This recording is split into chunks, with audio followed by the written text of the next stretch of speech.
alors on va tester aujourd'hui un stylo 3D. Alors, faut savoir pour la petite chose, j'avais prévu d'acheter un autre stylo. C'était un stylo venant du site, si je me souviens bien, un stylo 3D, fait en France. Et puis je me suis dit, vu le prix, vu qu'il coûtait plus de 100 euros, je me suis dit d'abord on va prendre un petit stylo 3D tout simple. Par chance, j'ai trouvé un site qui mettait en avant les particuliers qui revendaient des stylos 3D et j'en ai eu un pour 20 euros. Alors normalement ce stylo là on peut le trouver sur internet entre 50 et 100 euros, ça dépend vraiment des sites. Sur Amazon on peut l'avoir pour moins 50 euros, à peu près 47 euros. Donc vraiment c'était un stylo 3D made in China, tout simple, vraiment rien de compliqué. Hein. Il y en a d'autres qui sont vraiment plus comment dire, performants, qui permettent de voir la température, qui permettent de régler, etc. Donc à l'intérieur, comme je dis, c'est vendu par un particulier, donc il a déjà été utilisé. Oula, s'il veut pas s'ouvrir. Donc on a les fils qui permettent de faire justement la 3D. Donc moi j'ai pas de belles couleurs malheureusement, c'est couleurs assez ternes à part le bleu. Donc faut savoir pour 4 rouleaux, j'en ai que 3, 4 rouleaux de 4 mètres, on peut en avoir à peu près pour 10 euros. Donc ça fait très peu en euros le fil. Parce qu'il faut savoir qu'on en utilise très peu. J'avais peur au début, j'ai testé un petit peu avec le bleu et en fin de compte ça l'a presque pas mangé, alors j'ai fait plein de petites choses. Donc on va prendre, nous, une couleur... alors, qu'est-ce qu'on va prendre comme couleur? On va prendre le gris. Parce que, voilà, ça s'en mêle, c'est ça le problème. C'est vraiment comme les ressorts. Bon. Voilà. On a le manuel. On a la prise. Donc je vais directement l'enlever.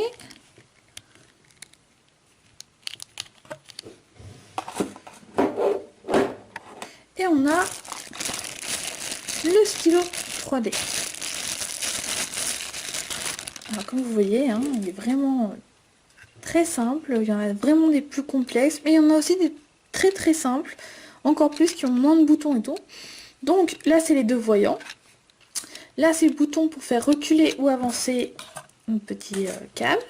Et là c'est pour contrôler la sortie. Donc là on met la prise, la résine. Bah, la résine. J'appelle ça de la résine, mais hop.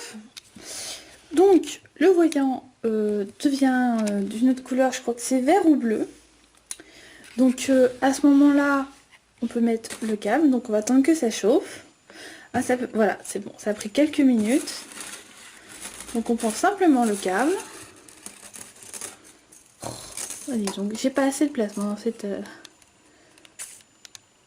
Et on appuie.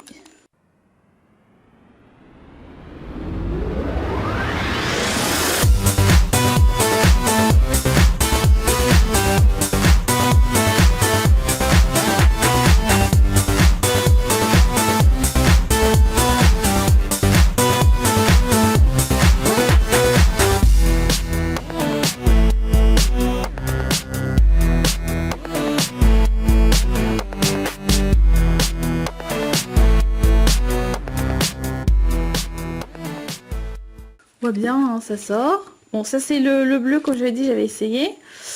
Donc voilà. Donc je vais mettre le taux de sortie sur moyen, je préfère, parce que quand c'est trop rapide, bah, le problème c'est que souvent on fait des gros pâtés. Donc je vais vous montrer.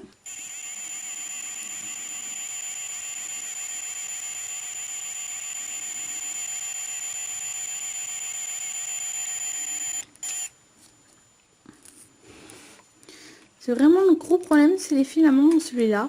Donc après, je sais pas si c'est dû à la qualité du pistolet. Comme je l'ai dit, c'est pas haute qualité. Hein. Après, peut-être que ceux qui sont un peu plus chers ne font pas ça. Alors ça demande vraiment beaucoup de maîtrise parce que c'est vraiment très dur à utiliser. Par contre, vous pouvez après utiliser doigts, ça ne brûle pas du tout. Hein. Et par contre, ça demande vraiment beaucoup de maîtrise. Donc bien sûr, hein, je débute, hein, je l'ai utilisé que 2 fois pour l'instant. Mais il y a déjà des idées qui me trottent dans la tête. Comme faire des bagues, comme faire ce que je trouve qui serait bien sans scrapbooking.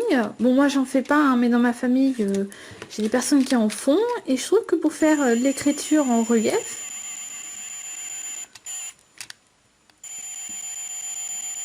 ce serait très joli. Par contre, voilà, faut que je lève un peu plus.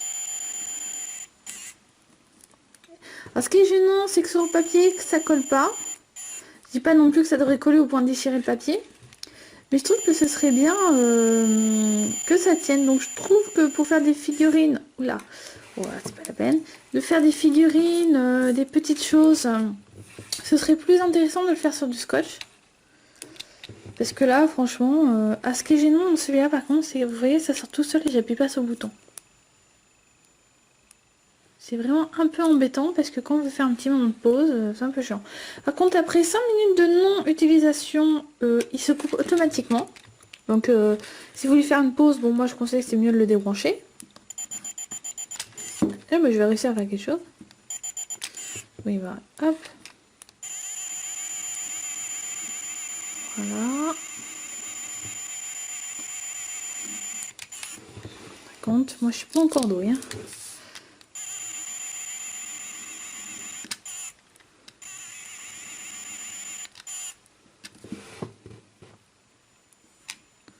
C'est vraiment le filament, ça tire toute la, voilà, toute la création, c'est un peu chiant.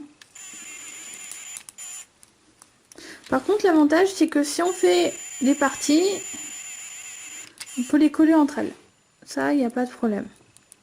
Hop. Et filament encore.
le truc du siècle, mais c'est un tout petit panier, hein, fait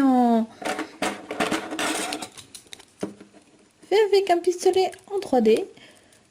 Donc bien sûr, hein, c'est pas... je débute, hein, c'est une de mes premières créations. Donc je trouve ça que c'est assez bien. Donc le stylo 3D, quand vous avez fini de l'utiliser, c'est simple. Faut faire sortir la machine en appuyant sur celui-là.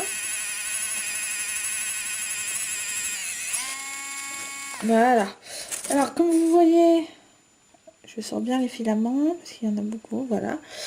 Comme vous voyez, on voit le filament à moitié fondu.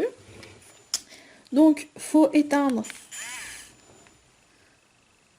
Et hop, voilà. Faut laisser par contre refroidir l'appareil, hein, donc faut pas le mettre tel quel. Et avant, si vous allez refaire de la 3D, faut couper toujours le bout pour éviter justement que ça se coince là. Auquel cas, il faudra en racheter un autre.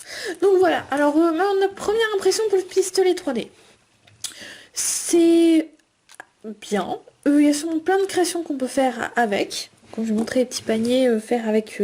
bon, s'il est mieux fait, on met de la chantilly, des fraises dedans, des petites pommes et tout en fimo, ça peut donner quelque chose de très mignon. Mais bon, là, il est de travers, on dirait qu'on l'a jeté en dessous d'un camion. Donc... Après, il peut servir en scrapbooking pour faire des lettres en relief. Il peut servir seulement pour décorer des verres, parce que je sais que ça existe couleur or argent. Après, moi j'ai des couleurs assez ternes, donc la prochaine fois que je l'utiliserai, je vais acheter des couleurs plus colorées, les couleurs primaires, même du noir et du blanc, parce que je trouve que ce serait intéressant de pouvoir faire certains effets comme les yeux et tout si on fait des personnages. Je conseille d'en acheter un si vous voulez vous y mettre de basse qualité, pas cher, même de deuxième main qui a déjà été utilisé, parce que ça peut autant plaire que déplaire. Moi personnellement, j'étais sûre que ça allait me plaire, ça m'a plu, mais la personne qui l'avait acheté avant, ça ne lui a pas plu du tout. Donc le mieux c'est de l'acheter. De bas de gamme, et si vous commencez à vous en sortir parce que ça demande vraiment de la pratique, et ben c'est simple, en acheter un de meilleure qualité. Moi je vais m'entraîner avec celui-là, puis si vraiment ça me plaît, je vois que je continue, je vois que je m'améliore, que je fais pas que des paniers bousillés, et ben c'est simple, j'en achèterai un sûrement de meilleure qualité. Parce que bon, comme on dit, l'outil fait pas le forgeron, mais faut mieux avoir un bon outil quand on fait de l'art, parce que comme j'ai dit, il a que quelques boutons et tout, et j'ai vu sur internet qu'il y en avait des stylos 3D qui étaient vraiment instinctifs, avec plein de boutons comme une manette de jeu vidéo, donc qui permet de régler la température, le filament, l'intensité de sortie, qui permettait bref de faire plein de choses très intéressantes. Donc pour l'instant, moi je valide. Vous allez sûrement voir des vidéos tuto sur des créations et sur les choses qu'on peut faire avec un stylo 3D. Donc voilà, j'espère que cette vidéo vous a plu. N'oubliez pas de laisser un petit like, de vous abonner et de mettre un commentaire parce que j'aimerais bien avoir votre avis sur les stylos 3D. Je vous dis donc à bientôt. Bye!